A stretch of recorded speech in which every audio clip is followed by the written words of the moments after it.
literally is contracting heart muscle that is bioengineered from an ordinary skin sample. And we've done it from 2-day-old kids to a 100-year-old couple. So we have literally shown that you can do it from virtually all age demographics, which is remarkable. Kids born with congenital heart disease are missing parts of their heart, and some of them are even missing half of their heart. It's the most severe form of congenital heart defects that inspire us to use this technology in its most grand form to literally rebuild hearts so that these patients don't have to have a heart transplant and can live a normal lifespan. Exercise, nutrition, and all of these other things probably do this at some level, but that's really where this science is leading us, is to realize not only is it possible, but what is required to make this feasible to happen in our own bioreactors. And when I say our own bioreactors, I'm referring to our own bodies.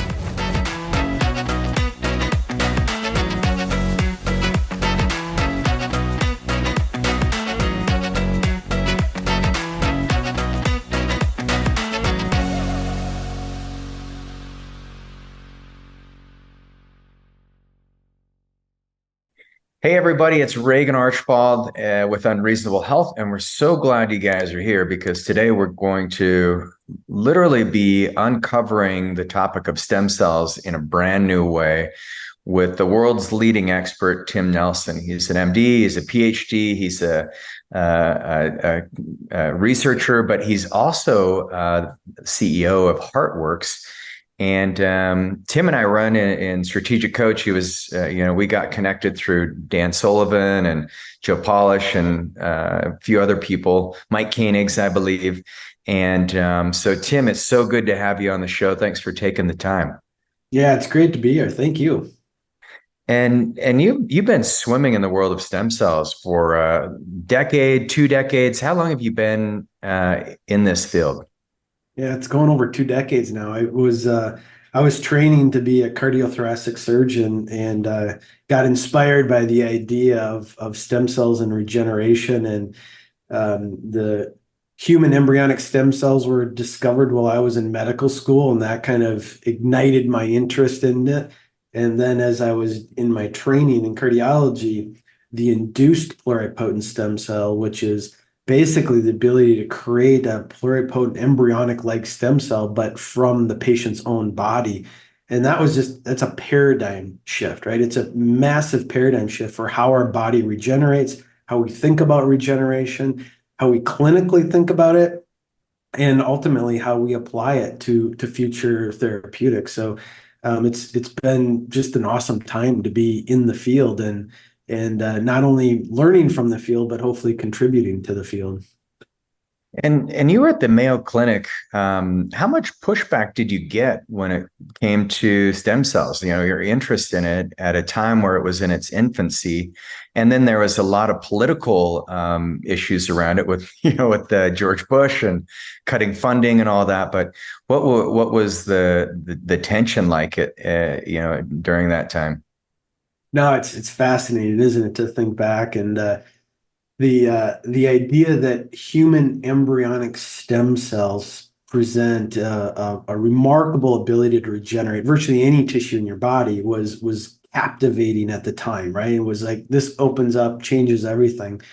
But you quickly realize that the ethical, moral, legal issues of embryonic stem cells were never going to be resolved by science. Right? There's issues that are unsolvable, resolvable. And then it was the induced pluripotent stem cells from Shinya Yamanaka in 2012 Nobel Prize that just blew that out of the water, right? Now you can do all of the magic of pluripotent cells and never make or destroy an embryo, which is just remarkable, right? But even more important than that, for me, it ignited a field, a study that, if we could do this in the lab, this is probably possible in the body, and it's probably going on in our body daily, and we don't even fully know it yet, right? So these laboratory findings are a paradigm shift, but then you got to ask yourself, if we can do that in the lab, can't the body do that by itself? And then that's where it gets really magical, right? That's where you start realizing that all kinds of stuff in our traditional teaching is probably completely outdated. Well, we know it is. And it challenges our dogma and what we think we know about regeneration. So we're just on the tip of this journey right now. I mean, we've learned a lot in the last 2 decades, but we're going to learn so much more in the next 2 decades, and how this becomes applicable to everyday life of how our body heals. I think is going to be fundamentally game changing. Yeah. Well, and you're at the front lines there. I mean, you've seen it. I believe you've got the first clinical trial that was actually FDA approved for, at least for congenital heart defects. Is that correct? Yeah, so we in our lab now, we take a piece of your skin, we convert it into induced pluripotent stem cells, and then we make it into your beating, contracting heart muscle. So it literally is contracting heart muscle that is bioengineered from an ordinary skin sample. And we've done it from 2-day-old kids to 100-year-old couple. So we have literally shown that you can do it from virtually all age demographics, which is remarkable. And yes, now we have the FDA's approval, which is called an IND, to do that by transplanting those bioengineered cells back into a patient's heart to make it bigger and stronger. And that was the first time the FDA gave permission to use these cells for any application in the heart. And that's been a remarkable journey in the last couple of years, and we're still on it. Yeah, congratulations. And do you notice a difference in the ability for the cells to differentiate in your 100-year-old clients versus your 2-year-olds? Did it take a few more days, or what did you notice? Yeah, I knew you'd pick up on that one. So it's a fascinating thing. So it really is. So clearly, when you take a 2-day-old skin sample and a skin sample from a 100-year-old patient, the skin cells grow differently. And so it's probably not too dramatic to realize this, that if you cut yourself or scratch your skin, um, and you compare it to the same scratch or cut that your child or grandchild might have, you heal at a different rate. It's just true, right? It just the cells grow differently, and there's some are better than others, if you will. But younger is better when it comes to wound healing, and that's kind of a general truth. However, even though it might take a little bit longer for those skin cells to grow in the 100-year-old, we were able to reprogram back and send them back in time. And so they're chronologically, they got younger. And what I mean by that in skin cells is the telomeres, right? The telomeres are the junk DNA on the end of your chromosomes. And the longer your telomeres are, the younger you are chronologically. And as we age, your telomeres generally become shorter. Well, when you reprogram your skin cells back into the starting material of induced pluripotent stem cells, the telomeres actually grow. They actually Wow. elongate. And so you're literally sending your cells chronologically back in time. And, for a biologist, this almost was you almost couldn't believe it the first time these reports were published. But it's true. And there is a way of age reversal definitively in cell culture when you make these iPS cells. And that's has some important biological effects on the cells and the products we make, true. But it also conceptually challenges us to think differently, right? I mean, if you can actually force a cell to do that, what's to say that cells don't normally do that in our body? And what's to Mm. say that we can't create an environment where this is more likely rather than less likely? And that's where the field is really at scientifically now, is to debate some of those concepts of things that we've never even been given permission to really think about before. Wow. Well, and so many doctors still think that, the concept of aging as a disease is just a hoax. And it's like, yeah, don't waste your money. But I see clients every day, and, our mutual mentor, Dan Sullivan, like, he's getting younger and younger from true age testing. When we look at his methyl groups on his DNA and his telomeres, we use a carotid artery scan, so we look at the thickness of the carotid artery, the intima media, and that gives us some ideas of how fast someone is or isn't aging.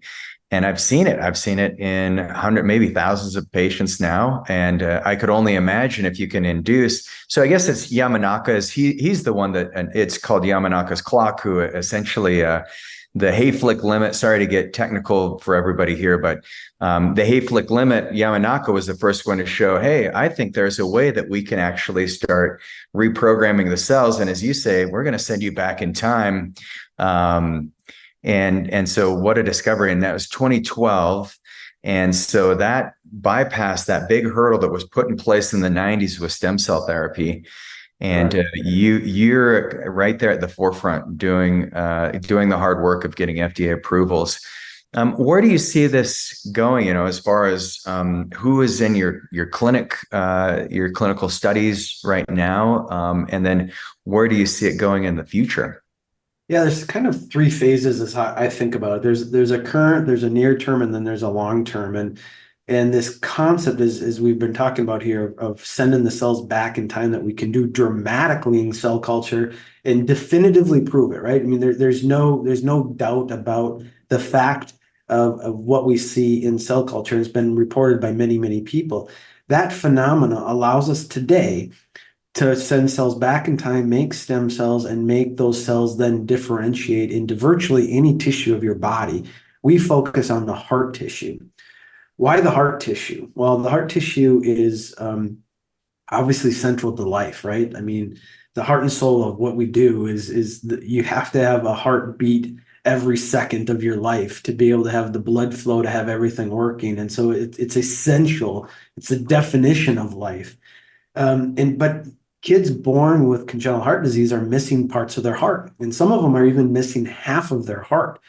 Mm. It's the most severe form of congenital heart defects that inspire us to use this technology in its most grand form to literally rebuild hearts so that these patients don't have to have a heart transplant and can live a normal lifespan.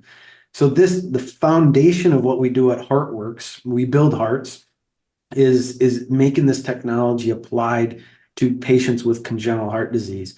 And because they are the most high-risk patients, and because they have no options, the FDA is a wonderful partner with us to be able to show that this technology can be safe and it can be effective for literally rebuilding the heart. And that's the current journey. That's the current reality. This study is open today, and we're recruiting for patients with severe forms of heart failure due to congenital heart. And that's where we have started. Now, the next near term, where does this take us? Is really all patients with pump failure.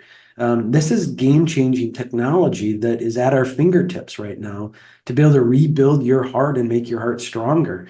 And to do it in the lab and then transplant it into your body is the way we can envision today making this possible. Just a couple of numbers here to make this real. So you're born with about 1 billion heart muscle cells that beat and contract when you're born. And as you Yep. and I sit here in our fourth, fifth, sixth decade of life, we have about 4 billion. So there's a fourfold increase in the number of cells that beat and contract in our heart as we age. They grow dramatically when we're infants. In fact, they double in number in the first year of life. But by the Mm. time we're in our third, fourth, fifth decade, our heart stops regenerating at that massive scale. And we have about a 0.1% turnover of heart muscle cells on any given day. And that's the average estimated across the population. So if you have a heart attack and you lose a wad of your heart muscle and your heart function decreases to the point you have pump failure, we don't have a way of dramatically improving the heart function in a short time span because our body hasn't learned yet how to regenerate that massive quantity of cells. Well, 2 weeks ago, we just produced our largest run of cardiac cells from one patient we've ever done. And we made 3.5 billion cardiomyocytes in one run. So we literally made the same number of heart muscle cells in the lab from a patient's skin biopsy that's in their heart muscle as they live today. So you were literally making these cells at a scope and scale. Now it takes 9 months to do that. So it's not like we can do that overnight.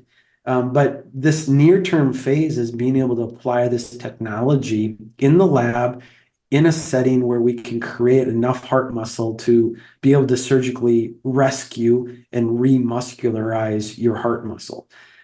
We envision that that's going to be possible in our lifetime. We envision that that's what this technology is leading us to. But then ultimately, where does this lead us? Longevity is a big deal for us all, and some of Mhm. us are thinking about it more and more.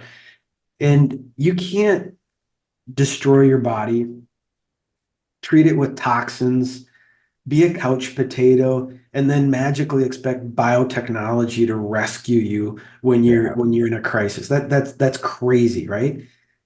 You also realize that despite all the best efforts that some of us do, our nutrition, our diet, and all of the supplements that we can possibly do, some of us have a genetic problem that causes heart problems, and longevity becomes an issue. So the sweet spot long term for us is how do we identify the gaps that our body has in order to regenerate tissues such as the heart and be able to supplement that and actually be able to rebuild the heart so that you never have heart failure or pump failure, no matter how long you live. And so this idea of regeneration of the body outside of the body is going to be very relevant for congenital patients, for patients that have heart attacks, but ultimately heart failure is perhaps one of the main reasons that longevity is hard to imagine because the heart ultimately fails. Well, if we can regenerate the heart, now we fundamentally change the equation of what longevity could look like. Yeah, and what I've been sharing with my audience too is if you guys are regenerating the heart, then who's to say we can't regenerate kidneys, cartilage, brains? Is anyone doing anything like this for brains that you know They of? they are, right? So in fact, there's two protocols that just got released for Parkinson's patients, which Parkinson's is a very specific neuron that produces dopamine in a very specific part of the brain. And when you lose those cells, you get movement disorder known as Parkinson's disease.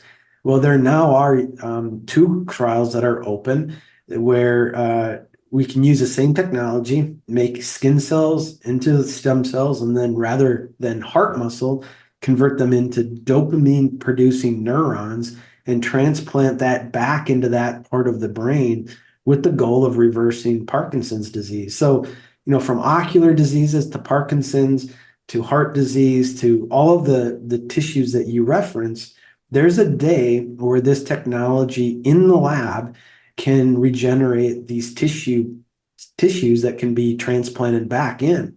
But then, Wow. when you really want to get crazy and think long term and think, wow, what can we do with this? It's really how do you now do that in your own bioreactor? In other words, in your own body, and Yes. train the body to do these things at a Yeah. time scale that's relevant. Now, exercise, nutrition, and all of these other things probably do this at some level, but that's really where this science is leading us, is to realize not only is it possible, but is it what is required to make this feasible to happen in our own bioreactors? And when I say our own bioreactors, I'm referring to our own bodies. Yeah. Yeah, because that's the key. I mean, even fasting has been proven to show that your body can get younger and you start getting different stem cell expressions. And we've seen this, I've done I don't know, 40 different umbilical cord allografts, and it's been awesome. I feel younger, my test results show better, my joints feel healthier. But having our own bioreactor, especially if it's scientific based, where it's like, hey, Reagan, maybe how do you perceive it? Would there be like you take a skin graft and then we induce it to, like, maybe we do my liver 1 month and then my kidneys the next month and then my brain the next month? I mean, how does it look? What do you foresee? I mean, the things that I can foresee today is that, we can do these ex vivo, meaning outside of your body in the lab and be Yeah. able to transplant that back in, right? That's the current state of how we can do this. But as we refine those mechanisms, as we understand that better, I don't know how we would do it, but it's not hard to imagine that understanding those pathways will allow us to target the same fibroblasts. Let's put it this way. The fibroblasts in your heart is about a third of the cells of your heart are fibroblasts. They're the glue that holds the tissues together. Those are the cells that we reprogram in the lab to become new heart muscle cells. So Wow. why not think of the cocktail, think of the drugs, think of the gene therapies that we could use to trick or to trigger the cells in your heart that are not heart muscle cells to become heart muscle cells, right? And there's groups that are working on this. This isn't science fiction. This is work in progress. The issue is, how do we get enough cells at enough time frame for it to be functionally significant? That's where the science of it right now is the real challenge. And that's where peptides have been a big part of our practice for about 10 years, like BPC 157, increases fibroblastic growth factors, thymosin beta 4. Those have been just phenomenal, even some of the growth hormones, secretagogues. And so, we've been taking the approach that, hey, peptides are a way you can turn on some of these genetic pathways and essentially reprogram your genes to get some stem cell expression. And I mean, it would be so nice if people didn't have to inject themselves every day. But even if they are, I mean, and working, from externally or ex vivo, as you called it, is the more proper term. But using some ex vivo stem cells in the interim is like that could be an awesome way of upgrading. And then it's almost like we become our own 3D printers of stem cells in the future, and I think that's where you're imagining the future lies for longevity. 100%. So, I like to kind of put it in perspective. The easiest surgeon on the easiest job for any surgeon on the planet is an orthopedic surgeon. Why? Because what do? You fall skiing, you break a bone, you go to an orthopedic surgeon. What do? They put pins and cast and put the two broken ends back together, and then tell you to Yep. come back in 6 weeks, right? And magically their medicine cured you. Well, the reality is the carpenters, put my hip back together with three leg bolts when I broke my hip skiing and made me not walk on it or put any weight for 12 weeks. And miraculously, the body regenerated and healed itself, right? So Right. we call this medicine, but it's really not medicine to put carpenter screws in your body. The medicine is the body, the bioreactor that heals itself. And, there's some tissues that don't regenerate. Right. I mean, there's probably some tissues that won't regenerate ever in our body, but there's most of them will. Here's an interesting statistic. I don't know if this is ever been proven, but it's been extrapolated. If I asked you, how old is your body Yeah. on average, how old do you think it would be?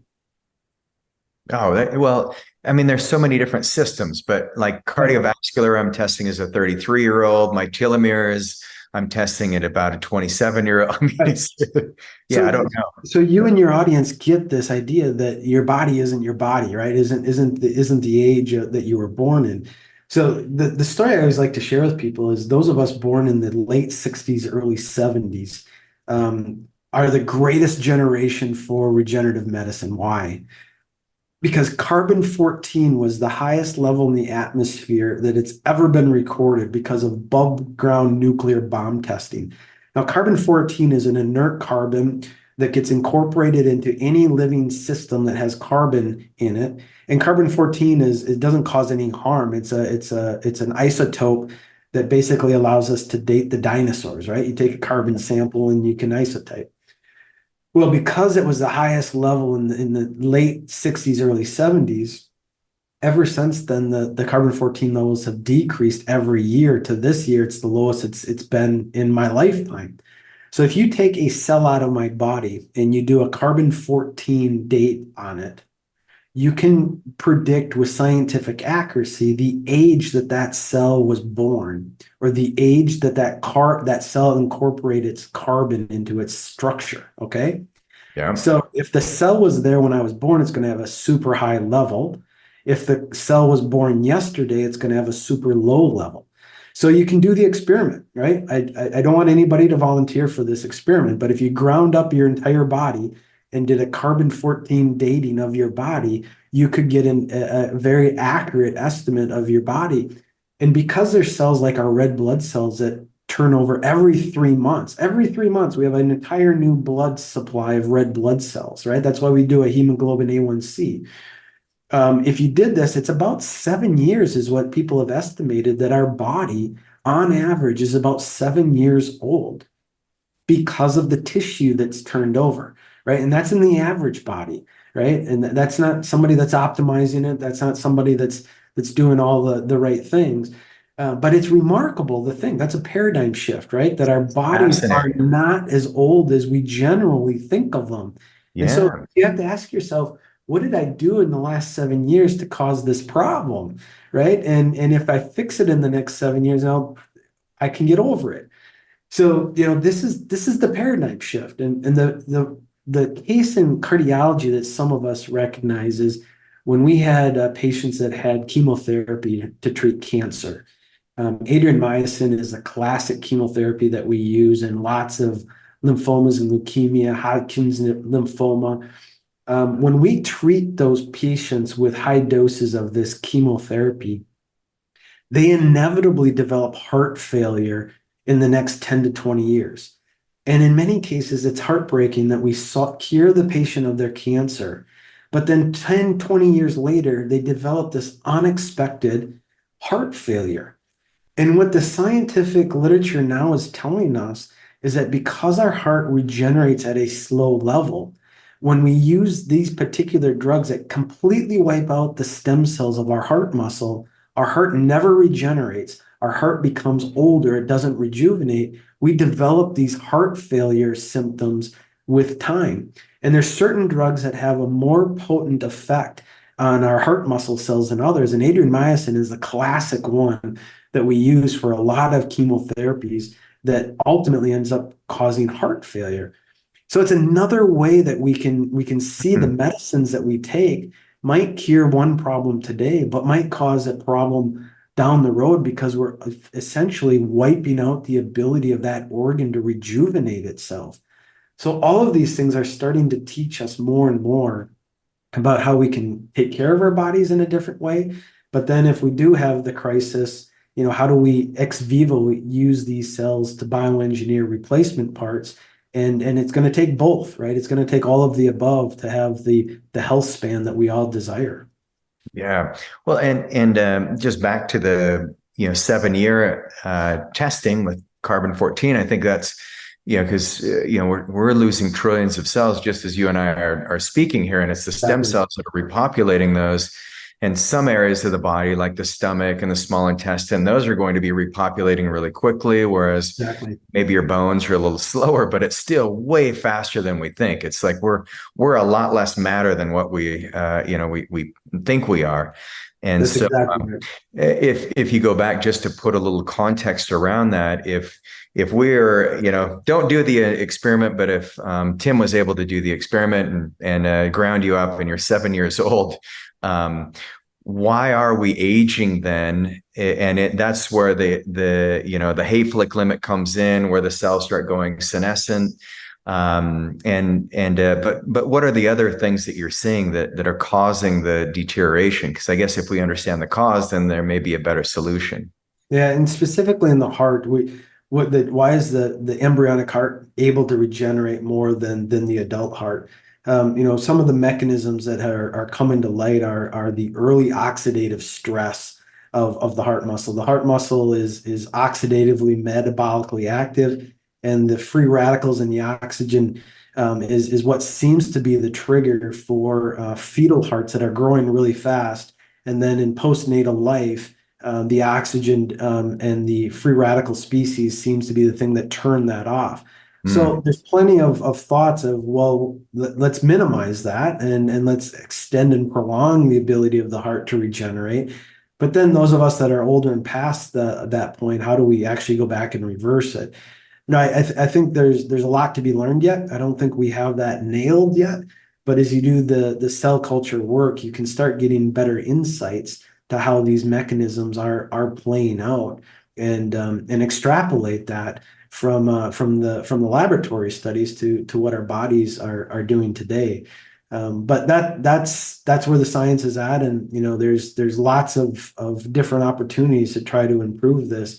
We're obviously very excited about the ability to fundamentally do this ex vivo and to be able to have that type of a regenerative solution available to people that have heart failure and pump failure that don't have time for their body to recover because of either they're born with missing heart parts or because they've lost parts of their heart muscle. Having the ability to come in and rebuild the heart is another great way to salvage that and get ourselves back reset to have the lifespan that we strive for. Yeah. Maybe you could share a couple of experiences, case studies. I mean, I hate to call them case studies because it's a clinical term for transformations. Or can you share some things that you've seen so far with your work? Yeah, so I just told you about the bioengineered cells, which is the latest, greatest, newest thing on the block. But we've had multiple other studies where we've used cord blood and bone marrow derived cells from patients' own body to try to heal and regenerate the heart. And we've treated over 166 patients with interoperative stem cell delivery into the heart muscle. So it's during open heart surgeries that we are then able to directly deliver the cells into the heart muscle itself. In contrast to an IV infusion or a systemic, we've been able to do that during the open heart surgery. In some cases, we have delivered the cells by an IV as well, and so we've explored all of those type of delivery mechanisms to see what has worked. But we had in a couple of cases that are really remarkable, and it's hard to ignore. One young man that had a failing heart, had a leaky valve, and was very symptomatic, so sick that they couldn't do surgery to replace the valve. And he was not a good candidate for a heart transplant because he had what's known as elevated PRA by antibodies, which prevents him from being a good match to a donor tissue. So he was really in a bad spot. He really had no options. Well, we collected his bone marrow, we processed his bone marrow, and we did an infusion of his own cells back into his heart muscle. And over the course of the next 3 to 4 months, his heart got strong enough.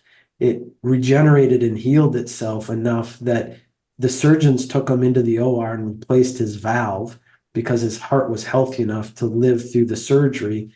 And now, to this day, he's running around playing basketball and doing sports with his heart with a new valve in it. So, Wow. there's examples like that do make us believe that, there's some people that respond dramatically well to these therapies, and yet there's other patients we've tried it on that have not had a positive response, that it hasn't done anything to. And it's really a matter of figuring out why is that? Why do some patients respond better than others? And it's like some people can take Tylenol and it works for their headaches, and other people can't, right? Right. I mean, Yep. we just don't understand the patient variation. But these are the examples that do make us continue down this journey of how do we make this more available, and more successful to more patients. But then, ultimately, you and your community are also wired to think, okay, what can we do beyond the open heart surgery before we get there? And, Right. how do we apply these lessons learned? And I think that's the opportunity, that it's a regimen of exercise, diet, sleep, all the things that we know we all have to do, to the vitamins, to the supplements, to the stem cells, to the bioengineered ex vivo. And it's really a regimen of all these things that hopefully we can stack together to be able to optimize individual performance.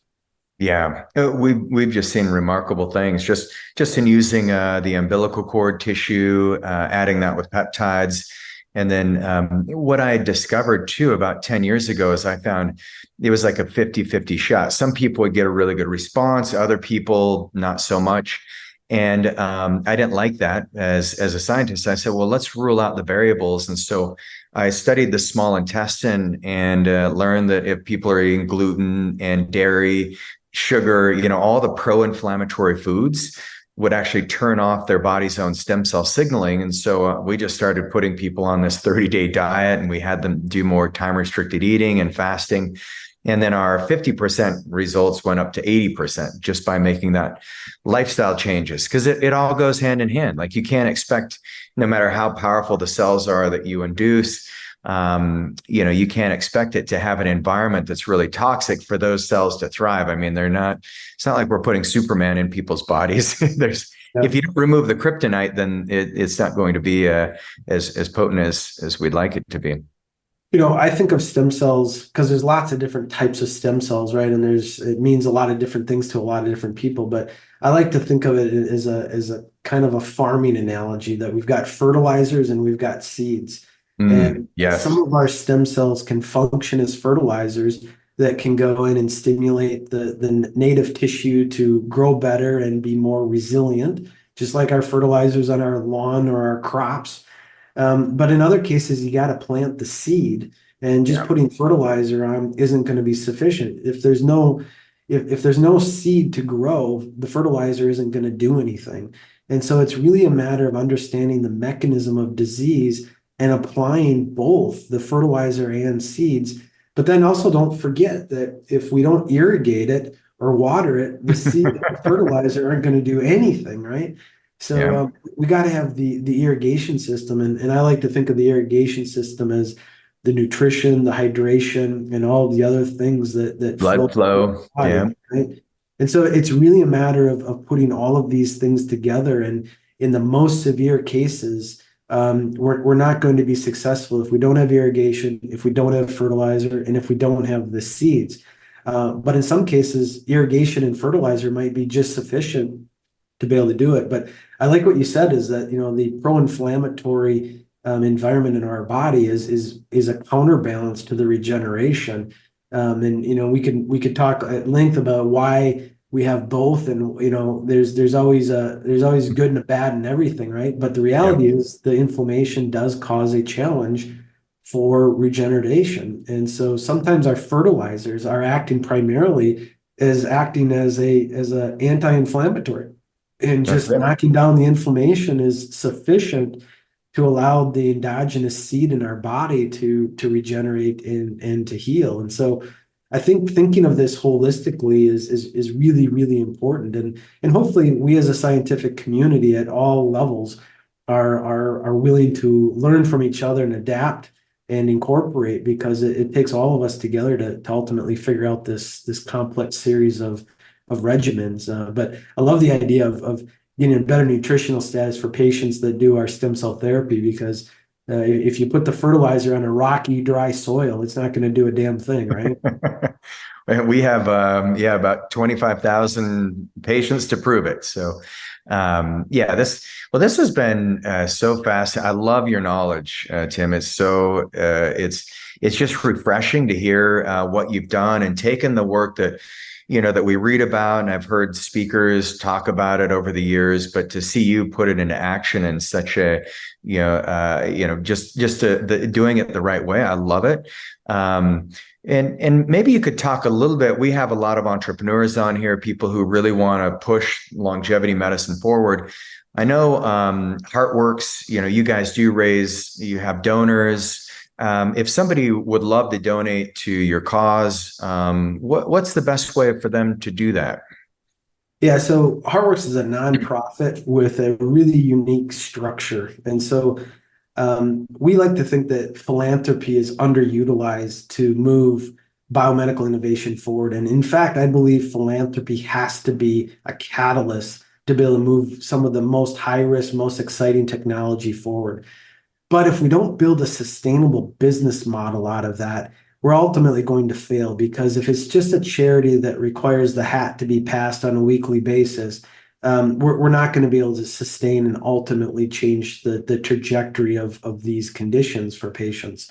So HeartWorks is a nonprofit. We do accept donations, and we do collaborate across multiple academic institutions to do the clinical trials for congenital heart disease. And in addition to that, Regan is a wholly owned subsidiary of HeartWorks. That's a for-profit that allows us to anchor the know-how, the IP, the manufacturing capabilities so that we can also scale this to bring it to everybody with pump failure that's beyond the congenital heart world. So we believe that HeartWorks is a very unique structure that can level philanthropic donations as well as investments, and that we believe that this is a unique platform that allows us to move very quickly through the FDA process, through the regulatory process, and get products approved so that we can use them in our clinics at scale. And so anybody that wants to be part of this journey of curing pump failure and helping us move as rapidly as humanly possible, I'd welcome you to check us out at webuildhearts.org. So we build hearts, all one word, webuildhearts.org. It's pretty self-explanatory what we do.